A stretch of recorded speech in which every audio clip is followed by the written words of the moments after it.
Hey everyone, today we'll be learning how to create this animation. It's inspired by Zachary Corzan's Textile Techniques project. I have it linked in the description. We'll start with a simple vellum simulation to get a base shape going. After that, we'll split the geo into different parts to create a contained vellum fluid simulation, grain simulation, as well as some gel with embedded air bubbles.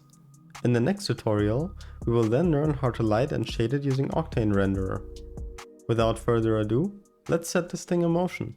Okay, let's get started with the base setup. Gonna drop down our geo container here. Call this here setup. Go in, put down a circle and scale it up to 1.5. We're gonna give it some normals with an orientation along curves. Click on this additional rotation here to give it some roll and or twist. We're gonna do both. Add one full twist in here. And we're going to animate the roll with a simple expression $F times 4. So the current frame times 4. Okay, now we'll put down a sweep. Set this here to round tube. And we only want 3 columns. And if we press play now, we can actually see that we have this continuous rolling going. Now we're going to want to create groups with a group by range. Select one out of every 3 points. Now we can see we have selected all of these points along this edge loop here. And we're going to want to call this here group active. Let's copy and paste this. Now we can just copy paste this here again. Call this here group red. Increase the offset by 1. Then we can copy paste this here again. Call it group blue. And put the offset to 2 here.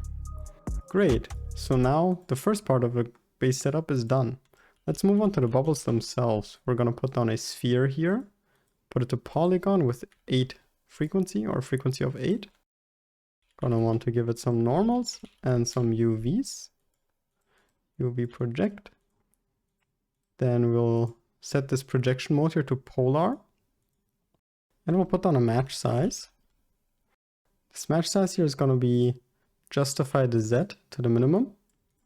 And we need to create a pin group for our vellum, for our vellum simulation later. So plug it in here, activate it, set it to point group.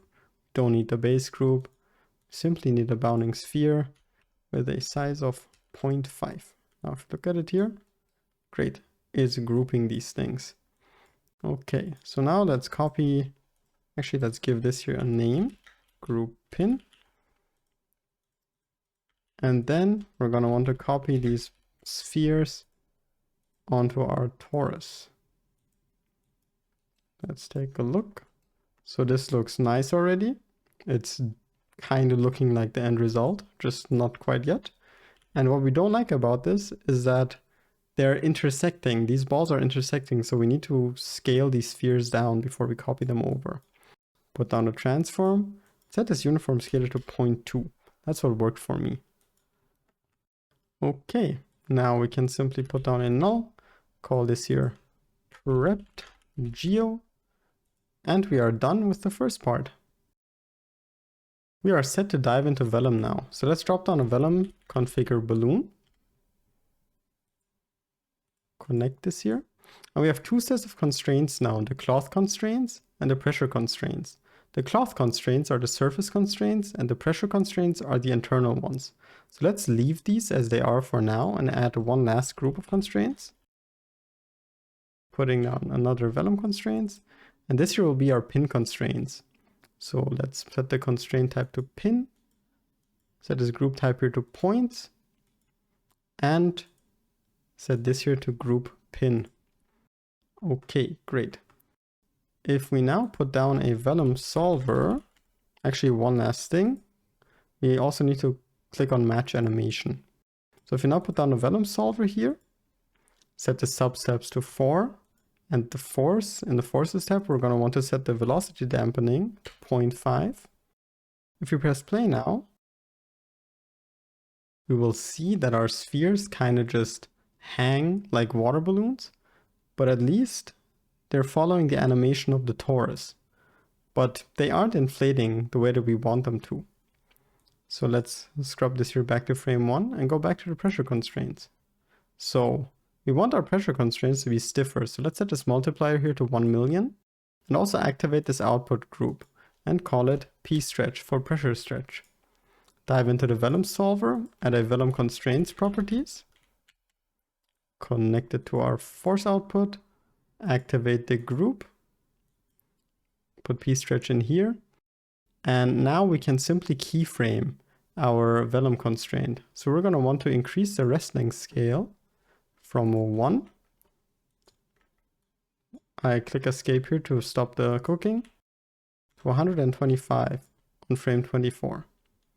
If we go back out now and press this here again, like press play. Now we're getting the result that we want. So what we can do now is we could just cache this out as is.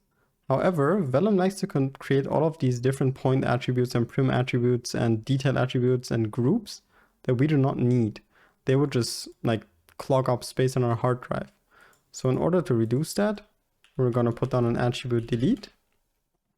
Select the attributes that we want to keep, which is position, velocity, and texture, and delete everything that's not that.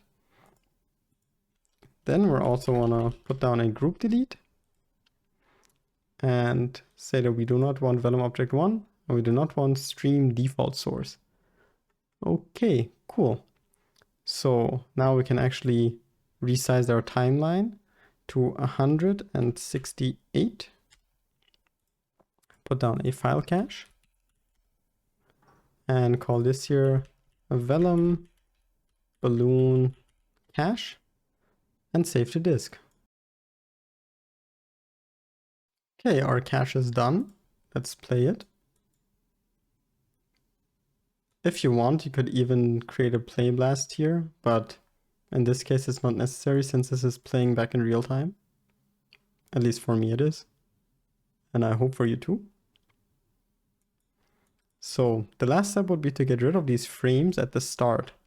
So what we're going to want to do in order to do that is create a time shift. And here in this expression field, we're going to just want to say $f times or plus 24. So this is going to shift our animation forward by 24 frames, which also means that we lose 24 frames at the back end here. So after 144 frames, it's just gone. But that's all right, because our final animation is going to be 120 frames long. So we can simply now resize our timeline to 144 frames. Now we'll just see that it's going to play. It doesn't loop, which this tutorial isn't going to deal with looping. But yeah, it looks nice. So let's put down one last null, call this here out Vellum balloons, and we are done with our base setup. Now we're going to do some prep work for the 3 simulations. Let's object merge in our out Vellum group, or our out Vellum balloons, sorry. So we can simply go in here, drag this here in, and then we're going to want to blast everything that isn't our active group. So if we display this, group active, and delete non-selected. Cool. Let's put on an assemble SOP in order to pack these primitives so that we have 12 different points instead of 7,704. And we can simply copy over this group by range stack, because out of these 12 bubbles here, we're going to want to group, like split them into groups of 4 again. One for the fluids, one for the grains, and one for the gel. Simply connect this here. If we click here, we see already these 4 are green. So these are the selected ones right now. So this is going to be our fluid group. Group fluids. Also put it in here. This here will be group grains. Let's put it here. And this here will be group gel. Let's put it here. Now we're going to unpack our geometry again. Make sure to carry over those groups that we created. So put down a star and transfer groups. And if you look at this now, we have our P, V, and all of our groups. However, we also have 2 new attributes that we don't need. So let's use an attribute delete. Oops. Attribute delete and get rid of the name and the varmap attribute. Okay, let's put on a null here. Call this here prepped geo. And we are good with the prepping. Actually, no, we can simply call this here prepped active, I guess, in order to avoid the double naming or the same naming. So our next step is going to be our fluids. So in order to isolate those, we need to blast everything that is not our fluid group. Let's put on another blast here. Group. Oh, I forgot to change the name here. Group fluid, group grains. Misselected that one. Okay, so now we can simply blast everything that is not our group fluids. Let's give it a name. Let's call this here fluid balls. And we're going to be using this geometry for both the emission of our particles and as our collider. And Vellum doesn't like intersection, so we need to peak our geometry a little bit. Let's put down a peak here. Then we're going to peak this here by negative 0.25. See, okay, no, that's way too big. Negative 0.025. Okay, that seems to work. And we're also going to want to freeze this geometry. I guess we can do it the other way around. We freeze it first. You can just either right click on this, delete the channel, or Control, Shift, left mouse button on it. Okay, so now this geometry here is frozen. So let's turn this into fluids with the Vellum configure fluids node. Vellum configure fluid. We're going to change the particle size to 0.02 and increase the packing density to 2. And under physical attributes, we're going to want to activate the surface tension. Let's also just pull this guy over here. And now we're going to drag the geometry that hasn't been time shifted or peaked into our collisions input. We can also press Shift S in order to get the nice curves and not the straight lines. Put on another Vellum solver. A Vellum solver. Let's connect this and put the substeps to 10, which is a required minimum, or the recommended minimum actually, and smoothing iterations to 0. I also noticed during tests that it's nice for the simulation to have more of, or like to have a higher max speed or max acceleration threshold. So in the advanced tab, we can simply go into motion and double this here and set it to 60. Let's play it for a bit to check that the collision works.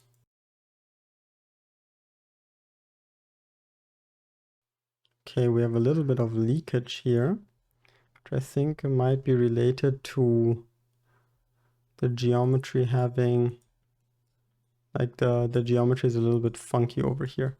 I believe that one way we can combat it is actually by peaking it in a little bit more to not get any particles stuck in there. Or we can also delete it afterwards manually with a blast, because we don't want to go back and like resim everything. Can probably also just blast it here already. Let's put down a blast.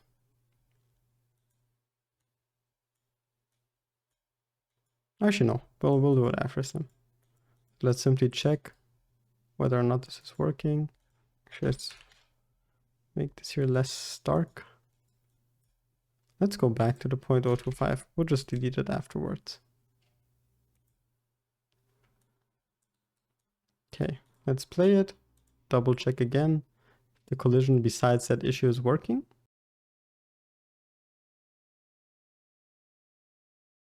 Okay, it seems to be working. So now we can just copy over this attribute delete and group delete stack by alt dragging it. Put it here. Now again, we can see that we're left with position and velocity. And actually, we're also going to want to keep the p-scale attribute here.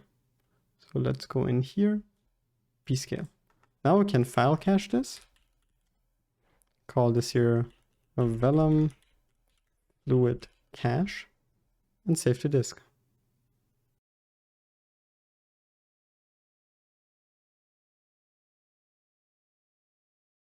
Okay, great. The cache is done. Let's take a look at it. See, oh, yep. There's quite a couple of points that are just getting loose. So the way you can deal with those is somewhat simple, I suppose. Because all of these, because we're not emitting any new points, the point number or the PT nums are stable. So we can simply put on a blast here. Then put this here to points. Click here and just drag and select all of these guys. And just like that, all of our issues are gone. No one's gonna miss them. No one's... Oh, actually, wait. Ah, okay, yeah. So it seems like a couple of these points here are still a little problematic. So we can just go in here, select these, select this guy. And up here, there's also a couple more points. This is the production way, I suppose, where like you're working on a project and it's just, yeah, like you just need to get stuff done. So you don't fiddle too much around, you just clean it up post-sim. Cool, so now that this is done, we are actually gonna want to time shift this here forwards because we don't want this initial period where these fluids are just falling down. So again, let's put down a time shift. This time we're gonna add 11 frames to it, which means that we're gonna be missing 11 frames from the back, but that's okay, again, because our max frame, or like our maximum frame range is just gonna be 1 to 120. So let's turn these points here to a mesh now. Put down a VDB from particles, such as this. We're gonna set the minimum radius here to 0. And we're gonna want to crank down the voxel size a little bit. Let's put the voxel size to 0.015. Cool. Now we're gonna want to use a VDB reshape to dilate it. Then we'll be using a VDB smooth SDF to smoothen it out. And then we're gonna use another reshape to erode it, pull it in a little bit. And after that, we're gonna want to put down a convert VDB and convert this back into polygons. So convert to polygons. Cool. We have one problem now though, or like one thing that we need to fix. If we hover over here now and click on this, where's our velocity? Where did it go? It disappeared, right? So what we'll do is we'll just put down an attribute transfer. Transfer these attributes to our geo from our points. And we want the position, the velocity, the p-scale we don't need, and these primitive attributes we don't need either. Now we just put down a null, or actually no, we'll put down a file cache, sorry. We'll call this here Vellum Fluids Mesh Cache. And we can simply cache this out now. Okay, this one cached out quite a bit faster. Let's just scrub through here. Cool. It's looking great. It's looking amazing. What you can of course do is if you want this here to be like a little bit more erratic or whatever, first of all, you can increase the resolution on the vellum fluid. So lower the particle size. You can also increase the substeps, and you can even dive into the vellum solver and add all kinds of forces to it. I'm not gonna do this now because it would take up way too much time, but yeah, that's a thing that you can do to your own taste. Put down a null here, call this here out, vellum fluids mesh, and our fluids are done. Let's also get rid of this. Our grain setup will be very similar to our fluid setup. So we simply drag from here, from our prepped active, put down another blast. We'll delete everything that is not group grains. Then again, we will peak the geometry, put down a peak, negative 0.025. And we'll also put down the time shift. And let's set this here to 1, again before. Oh, and yeah, we should also name it. Let's name it grains balls. How did I name it here? Fluid balls, grains balls. Yes, great. I will put down a vellum, configure grains, and we'll say create points from volume. So it has created points from volume. We're going to want less grain, so we increase the particle size, but we want these to be jittered. Cool. Now again, we'll just drag our animated geometry into our collisions tab, and we'll put down another vellum solver. Let's put the substeps here to 8, which is the recommended minimum, I believe, and our smoothing iterations to 0 again. Now we can simply go to frame 1, press play, and it's working. Cool. So let us copy over our trusty attribute delete stack here. We're just going to leave it as is. So P, velocity, P scale, and UV. Actually, I think we don't need the UVs. So we can just get rid of that. This here will stay the same. Now we're going to put down a file cache. Cache out these points. So vellum grains cache. Can simply save this to disk. Okay, let's scrub through here. It's working as intended. Next, we'll have to add actual geometry to our points. So we can simply go back here, copy the sphere here over. So copy and paste it. Put a copy to points over here. Our target points will be our vellum points, and the geometry will be these spheres here. Now this here is too small, so we're going to want to actually increase the radius on these spheres to 1, so that they're the size of a 1. And we can also just pack and instance these. Next, we're going to want to put down a time shift. Again, add 11 frames to it. And finally, we'll put down a null. Call this here out vellum grains. And we're done. So now we'll have to do the same thing one last time. Again, drag out from here. Put down a blast. We'll blast everything that is not group gel. Then we're going to give it a name. Call this here gel balls. Then time shift it to freeze it onto frame 1. And we're going to want to now create a volume from these balls because we want to scatter points inside of it. So we can simply use the ISO offset, up the resolution here, and we're actually going to want to offset it. So I believe 0.25 should work well here. Next up, we can just put down a scatter. And we're going to want to scatter points, maybe another 1,000. That seems a bit excessive. We'll just scatter around 50 points in here. Now, we're going to want to have these points here deform like our collider does, or like the way that the ball does. So we need to use one of my favorite nodes actually nowadays, the Pointdeform node. So the Pointdeform node has 3 inputs. So the mesh to deform, this actually trips a lot of people up, and it also trips me up a lot. Or it used to. So the mesh to deform will be our points. The rest point lattice is our time shifted geometry. And the deform point lattice is our non-time shifted geometry. You can just alt click on this line here and drag it out to make it a bit more tidy. So if we look at this here now, we see that the points are actually playing and like working out. We have one problematic point over here. This guy. So what we'll just do is again, simply delete it. Okay. So now that this is done, we can simply copy and paste the sphere back over here again, put down a copy to points,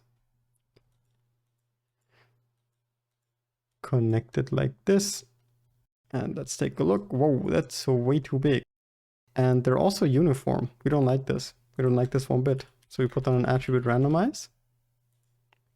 And we don't want to randomize the color. We want to randomize the P scale. Click on P scale here.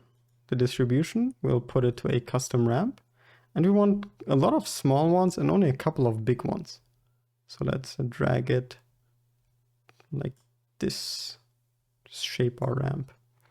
We can also fit the 0 value to 0.1 and the 1 value to 0.2. Let's take a look what this looks like. Okay, this is still way too big.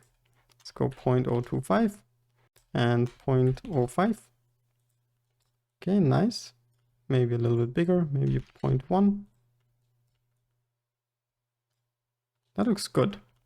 Okay, so now if we just take this, take a look, these bubbles here are deforming.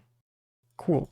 However, I would also like to add some very, very, very subtle movement in there.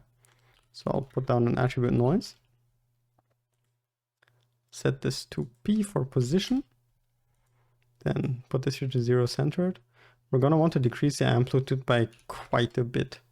So think like an attribute of amplitude of 0.1 should be okay. And we're also going to want this here to animate very, very slowly. So let's put the pulse duration of 10.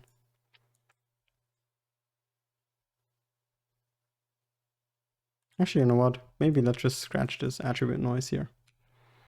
So now again, we're going to want to time shift everything by 11 frames. So add 11 frames here again. Put down a null, call this here out, air bubbles, and our bubbles are done.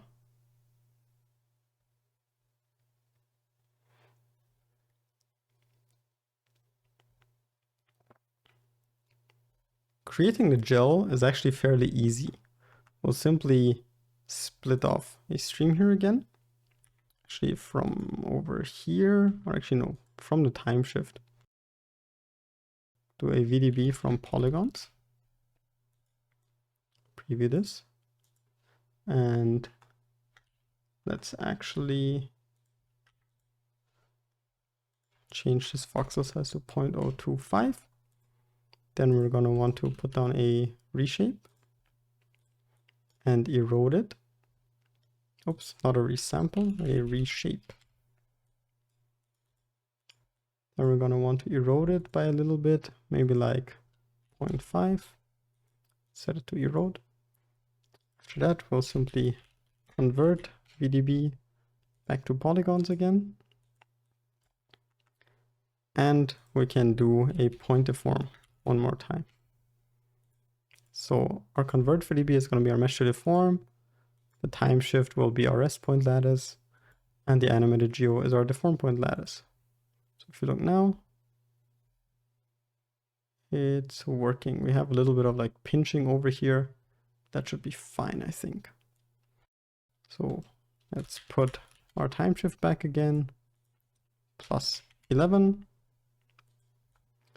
And let's also put on an attribute blur and smoothen this out a little bit, like 10 iterations.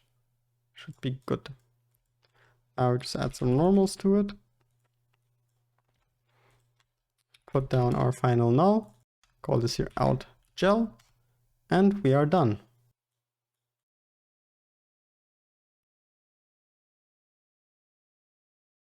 So I'd like to go back up to my object level, and I'd like to create several geometry containers for all of our components that we have.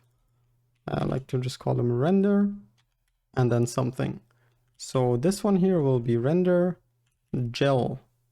Then I'm just going to copy paste. This will be render air bubbles. This here will be render grains. This here will be render balls. And this will be render fluids. Okay. Let's also color these red, because that's what Stephen Nipping taught us. Now we can just dive in here and simply merge in whatever we need. So we want our gel in here. Object merge. Can actually just copy this guy. Then our air bubbles should be in here. Our grains should be here. The balls. Was it vellum balloons? No. Actually, right. We haven't even dealt with the balls yet. So what we'll want to do is go back here, create a merge. And now we will drag this over here, or actually we can just copy paste this. And we do want to delete the active group. Put this over here. So this will be our red and blue balls. And then we can do an object merge. Merge in these balls here. Merge in these balls here. And merge in our gel balls. Simply drag it over here. Put these in. Put down a null. Call this here out balls. And I believe now if we merge these balls in, one last step. We also need to time shift these balls, of course. So let's add the 11 frames to it. Okay, so now we have the balls and now we need the fluids. Let's bring these in. The Vellum fluids mesh. Cool. Now we have the gel, the air bubbles, the grains, the balls, and the fluids. And in order to make previewing a little bit easier, I'll just put down a point wrangle here. Let it run over the active group. And I'll simply type f at alpha equals channel float. And then let's just call this here alpha. And close brackets. And activate this guy. We'll set the alpha to 0.1. Put this to smooth shaded. Now if we go out, we can preview this a little bit better, I think. What is the matter now?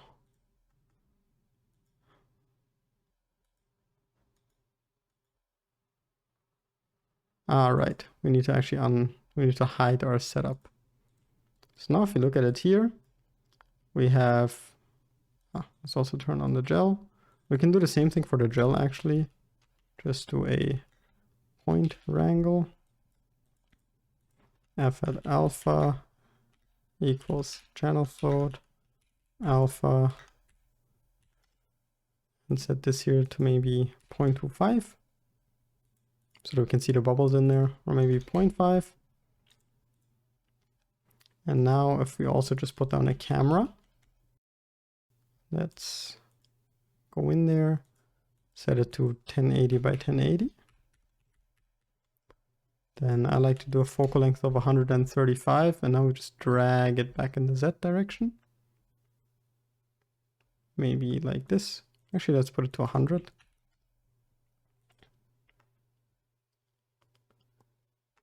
Such as this. And now if we simply scrub through here, we can see that it's working. However, we'll also want to decrease our timeline length to 120 frames.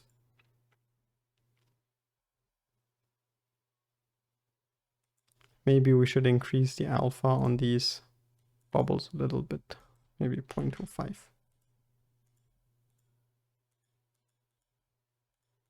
Like this. Okay. So this is our setup done, basically. In the next video, we'll be looking at how to light and render this in Octane and do some post-processing in Resolve. If you like this video, leave a like, subscribe, share it on your socials and all of that stuff basically. And I would also be very grateful if you'd comment on how I could improve these tutorials. I'll hopefully see some of you at off. Until then, have a great day.